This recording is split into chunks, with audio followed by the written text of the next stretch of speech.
बिस्मिल्लाहिर्रहमानिर्रहीम अस्सलाम वालेकुम वरहमतुल्लाहि वबरकातुहू। आज हम बात करेंगे नवाक़िज़ उज़ू पर। नवाक़िज़ उज़ू किसे कहते हैं?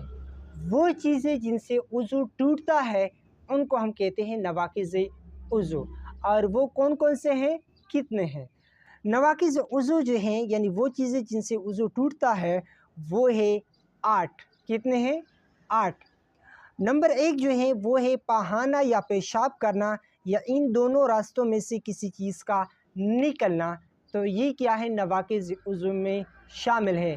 मतलब ये है कि इनसे उज़ू टूटता है। इसी तरह दूसरे नंबर पर है रीह यानी हवा का पीछे से निकलना। ये भी क्या है, नवाक़िज़ उज़ू में शामिल हैं।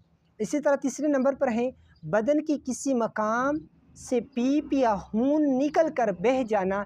ये भी क्या है, नवाक़िज़ उज़ू में शामिल है, यानी इनसे उज़ू